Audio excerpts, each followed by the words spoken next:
আমি আমার স্বামীকে দ্বিতীয়বার বিয়ে করাইছি। এটা আপনার শুনলে হয়তো অবাক হয়ে যাবেন, কিন্তু এটা সত্যি কথা গাইস। কিভাবে করাইছি, কেন করাইছি সেটা আজকে আপনাদের সাথে শেয়ার করব। যারা এরকম ছোট ছোট আপনাদের নিজেদের জীবনের গল্প আপনারা শেয়ার করতে চান, তারা অবশ্যই আমাকে মেসেজ করতে পারেন। এটা একটা আপুর গল্প। আপুটার নাম হচ্ছে রিমা, আর তারা থাকে হচ্ছে রাজশাহীতে। তো আপুটার হচ্ছে বয়স যখন 20 বছর হয়, তখন তার হাজবেন্ডের সাথে রিলেশনের মাধ্যমে বিয়ে করে।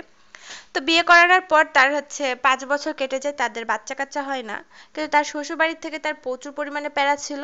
প্যারা বলতে হচ্ছে আমাদের সমাজে এখনো এমন পরিবার আছে যে পরিবারগুলোতে আমাদের হলো মেয়েদের বাচ্চা কাচ্চা না হলে ধরে নেওয়া যায় যে মেয়েদেরই সমস্যা, মানে ছেলেদের কোনো সমস্যা হয়ই না, এটা ধরে নেওয়া হয়।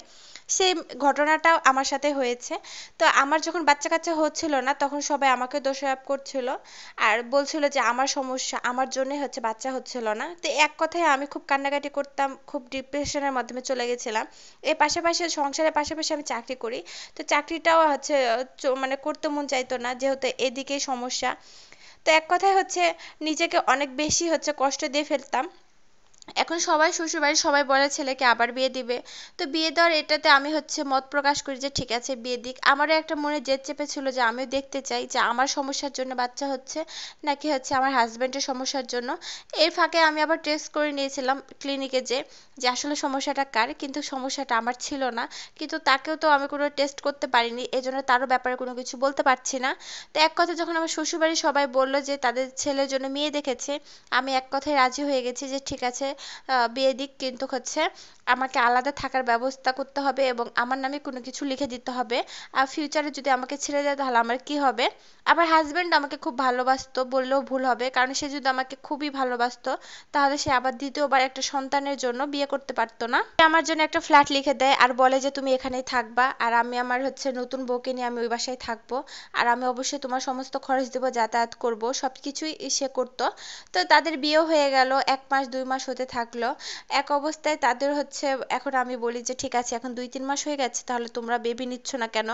ওরা যে মানে নেওয়ার চেষ্টা করছে সেটা হয়তো আমাকে বলেনি। এদিকে 2টা বছর পেরিয়ে গেছে, এখনো তাদের ঘরে বেবি হয় না। তাদেরকে বলার ইচ্ছে বা জানার ইচ্ছে করে আমার এখনো, যে তাদের কেন বেবি হচ্ছে না। শুনলাম এখন হচ্ছে ওই মেয়েরও নাকি সমস্যা, আমার শাশুড়ি বলে এটারও সমস্যা। আসলে দিন শেষে কেন আমাদের শুধু মেয়েদেরকে কথা শুনতে হয়, ছেলেদের কেন সমস্যা হয় না। কষ্ট তো আমি পেয়েছিলাম সেদিন যেদিন আমার স্বামী ওকে দেখছিলাম অন্য জনের জন্য কবুল বলতে। আমি কষ্ট তো পেয়েছিলাম সেদিন যেদিন আমার ঘরে, আমার বাড়িতে, আমার বেডরুমে তা অন্য একটা মেয়েকে প্রবেশ করাইছে। নিজে পছন্দ করে নিজের পরিবারের বিরুদ্ধে যে বিয়ে করেছিলাম, কখনো কল্পনা করিনি স্বামী আমাকে রেখে একটা বাচ্চার জন্য অন্য কোনো নারীকে বিয়ে করবে। অন্য কোনো পুরুষকে বিয়ে করা আমার পক্ষে সম্ভব না, তবে যতটুকু পারি নিজের জন্য, নিজেকে ভালো রাখার জন্য করি। এখন আমার কাছে আমার ভাইয়ের মেয়ে আছে, তাকে নিয়ে আমি সংসার করি, তাকে নিয়ে আমার দিনকাল চলে যায়। আমার আর স্বামীর পিছুটান আর নাই, কিন্তু জানতে তো ইচ্ছে করে যে একটা বাচ্চাই কি মানুষের জীবনের সব। তাদেরকে বলি যাদের উদ্দেশ্যে, যারা আমাকে কষ্ট দিয়েছে, প্রতি মুহূর্ত কষ্ট দিয়েছে, তাদেরকে বলছি যে কষ্ট দিলে কখনো আল্লাহ সহ্য করে না। আমাকে হয়তো কষ্ট দিয়েছে, আমাকে দোষী করেছে, সেজন্য হয়তো তার এই ঘরেও সন্তান নাই, এটা অভিশাপ দিব না। তবে আমিও চাই, মন থেকে চাই সে ভালো থাকুক। 2 বছর পর একদিন হঠাৎ করে সে আমার বাসায় আসে, এসে তার হচ্ছে দুঃখের কথা বলে যে সে এই ঘরে বাচ্চাটা কনসিভ হচ্ছে না, এ ঘরে তার মেয়ে সমস্যা। আমি তাকে বললাম আসলে কি তার সমস্যা, আসলে কি আমার সমস্যা ছিল?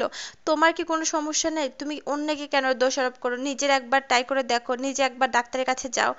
এমনও তো হতে পারে যে তোমার সমস্যা, তোমার সমস্যার জন্য আজকে আমাদের বিচ্ছেদ হয়েছে, তোমার সমস্যার জন্য আজকে ওই মেয়েটার জীবনটা নষ্ট হচ্ছে, কেন বারবার অন্যের মেয়েকে দোষারোপ করো। এই কথা যখন ওকে বলেছি তখন সে রেগে গেছে, বলে যে কিভাবে আমার সমস্যা হতে পারে, ছেলেদের কোনো সমস্যা হতে পারে না, যার সমস্যা সব মেয়েদের হবে, তো ছেলেদের কোনো সমস্যা হবে না, তুমি কি আমাকে হচ্ছে দোষারোপ করছো? তা আমি বলছি না, আমি তোমাকে দোষারোপ করছি না, কিন্তু ছেলেদেরও সমস্যা হবে। কিন্তু এই কথাটা সে মানতে নারাজ।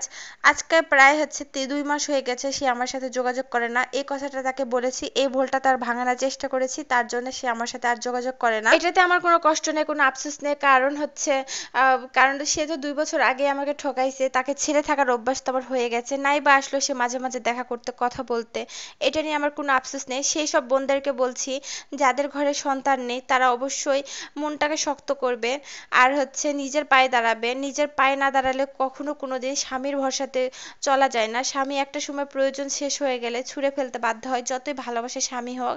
আমি আমার পরিবারের বিরুদ্ধে যে আমার স্বামীকে বিয়ে করেছিলাম, কিন্তু দিন শেষে সেই মানুষটা আমাকে ঠকিয়েছে। এটা একটা আপুর গল্প ছিল, আর আপুটা আমাকে ফেসবুকে নক করে গল্পটা পোস্ট করতে বলেছে।